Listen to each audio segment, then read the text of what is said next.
like 26. Makes you think a lot. Good evening. This is the July 28th, 2021 meeting of the Moscow Planning and Zoning Commission. Welcome, everybody. Welcome to Councilwoman Brandy Sullivan, who's sitting in for Maureen tonight. Nice to have you back with us. So we'll get started here. The first item of first action item is approval of the June 9th. I had to read that 3 times that we haven't had a meeting since the 9th of June. But approval of the minutes. So do we have any additions, corrections, deletions? Okay, do we have a motion to approve? Motion to approve. Okay, so Victoria moved, second? I'll second. And second from Rich. All in favor? Aye. Aye. Opposed? And abstentions? Okay, terrific. Next on the agenda is our public comment period. And unless Scott wants to come up and talk with us, which he'll be doing pretty soon anyway, we'll move on to the third item, which is the public hearing, proposal for a comprehensive plan, land use designation and zoning designation for a 2.68 acre property to be annexed into the city of Moscow and generally located south of Robinson Park Road and east of the current city limits boundary within the city of Moscow. So Mike, you're up. Thank you, Mr. Chair, Commission members. So before you tonight, we have a request on behalf of Garrett Thompson. It's a 2.6 acre parcel that's proposed to be annexed into the city. And whenever a parcel is proposed to be annexed, the Planning and Zoning Commission is charged with reviewing the comp plan designation as well as the appropriate zoning designation. So the property is located south of Robinson Park Road and east of the current city limits boundary, directly to the east of the, if you're familiar with the old Slurp and Burp, currently a daycare facility right now. But also to the west of the Capybara subdivision that the commission actually reviewed, I believe, earlier this year within the area city impact. So currently designated as auto urban residential, applicants proposing to retain that designation upon annexation. And the rezone proposal is from the current designation of ag forest to the medium density residential R3 zoning district. And as I just mentioned, prior to annexation, P&Z is required to review the property, provide council with a recommendation regarding appropriate future land use designation as well as zoning designations. So that's the subject property highlighted in red there. You can see the city limits boundary, which is the purple dashed line. That runs directly adjacent to it. That would be the Slurp and Burt property. We've got a residential property here directly to the west of that, a more rural residential property to the north of Robinson Park Road.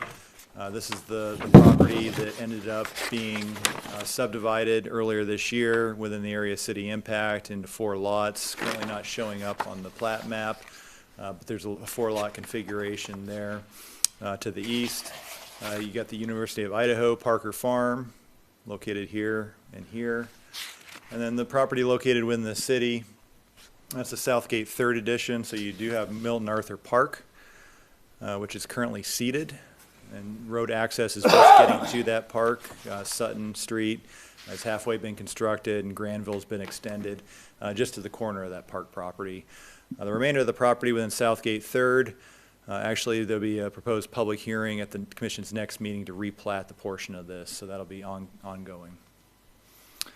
Just a closer view of that property. And then the current comprehensive plan land use designation is auto urban residential. You do have a suburban commercial designation with the daycare property directly to the west. Primarily all the surrounding property to the northeast and the south are also auto urban residential. Milton Arthur Park is parks and open space. And then further within the area city impact out in the county is agricultural and rural designation. So taking a look at what the comprehensive plan says about auto urban residential, we've had quite a few of these designations recently that we've reviewed. Primarily single family, ranging from 7,000 to 11,000 square feet for lots, typically more isolated from surrounding uses, which may require residents to rely more on automobile transportation.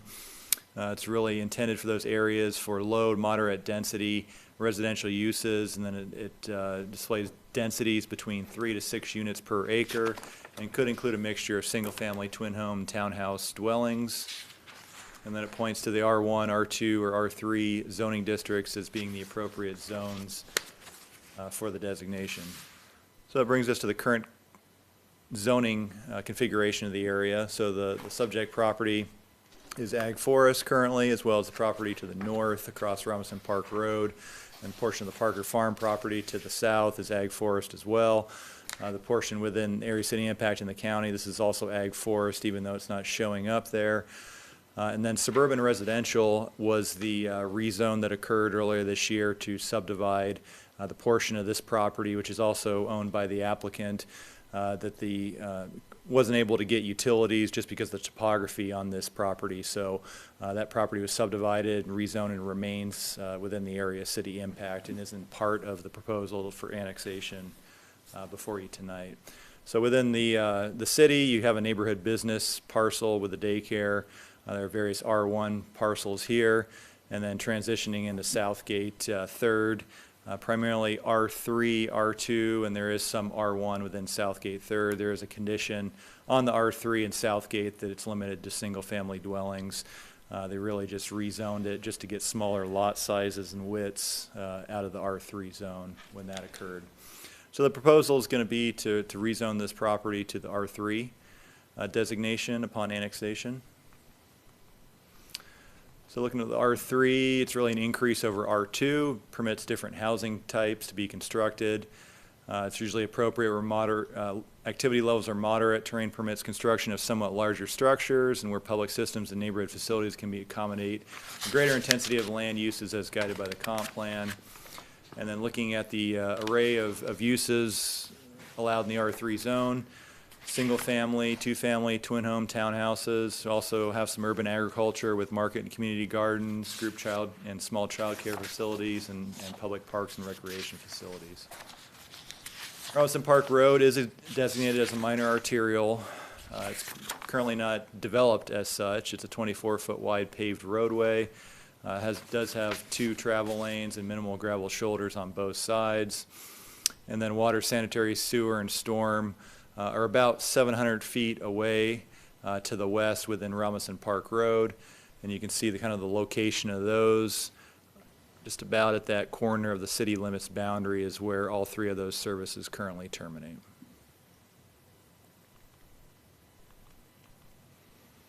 So with that, staff recommends the commission conduct the public hearing, and upon consideration of any testimony received, recommend retaining the proposed comprehensive plan land use designation of auto urban residential, and recommend approval of the rezone from ag forest to R3 with no conditions.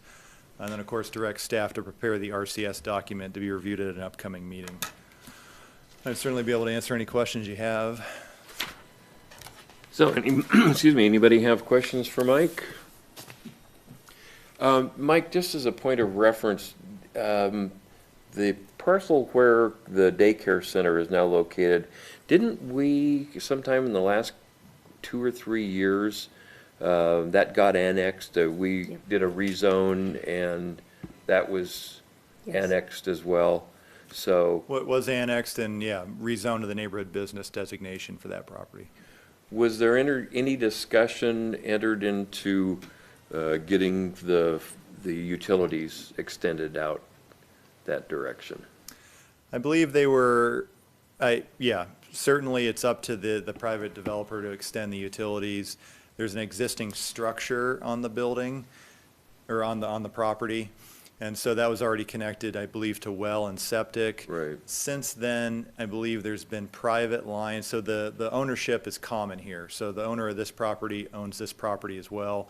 They were able to run private lines which extended, because their house is on water and sewer for the city, and they were able to extend private lines over to that property to connect to city services. So they are both connected to city services. It's just that the mains haven't been extended up to that point Okay. yet. Okay, any other questions for Mike? All right, thank you, Mike. With that, we will open the public hearing, and I guess we'll first hear from advocate for the project. I believe that would be you, Scott.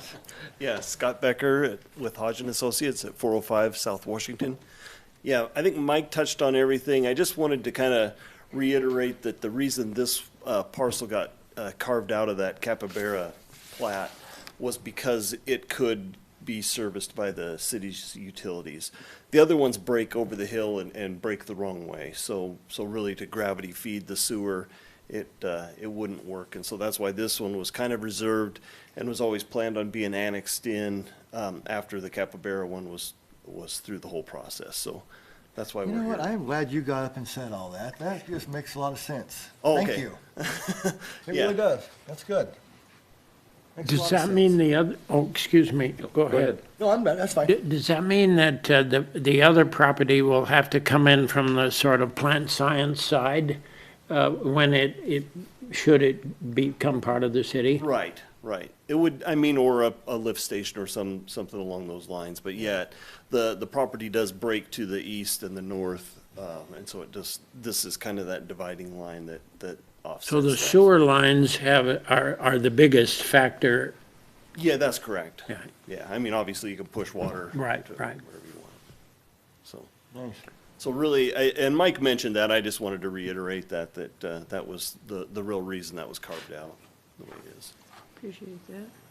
So I can answer any other questions you might have. Anybody have other questions? Yeah, is it intended that both the properties will be joined together through roads, or are they completely separate?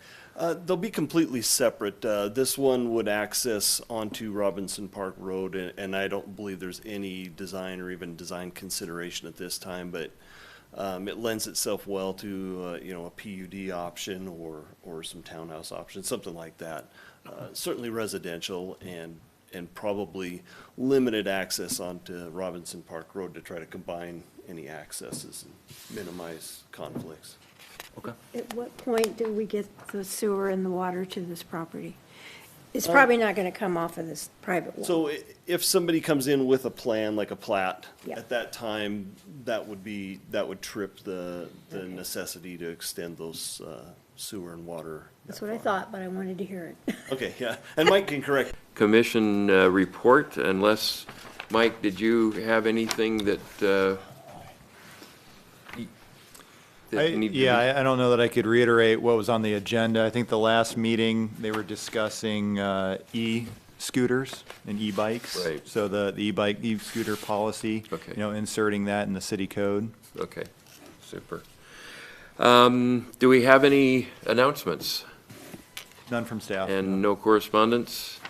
Okay, so a reminder that our next meeting is August 11th, and I believe, Jennifer, you mentioned that we've got a public hearing, or Mike, you mentioned we do have a public hearing. Yeah, we have a public hearing. It'll be for the Southgate replat of the third phase of that subdivision. Ooh, sorry. I would like to mention one thing, just as a point of clarification. Last meeting, we talked about having some discussions on water issues. And I want to clarify a couple of points so that you have a sense of what I'm thinking. I've been in contact with Councilwoman Truccio. Mike and I have spoken.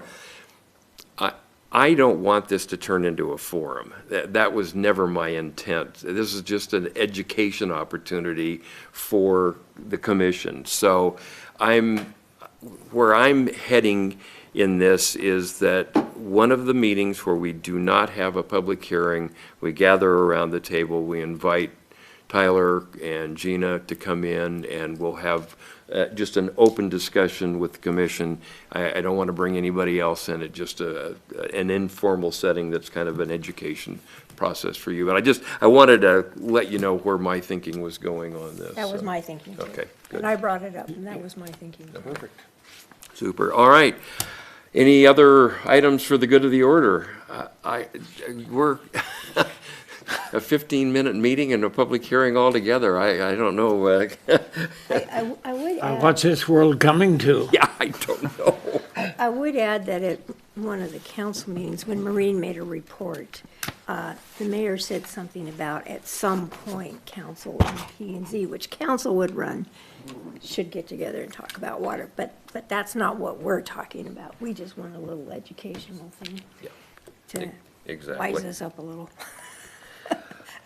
Well, I thank all of you for coming out for a very short meeting, an important one, since we did manage to get through the public hearing. But thank you all for coming, and we'll see you in, what is that, 2 weeks? Yep.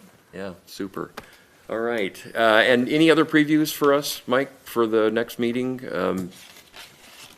Yeah, it'll just be a couple subdivisions and a PUD that are within Southgate. Okay. Third edition. Super. Okay.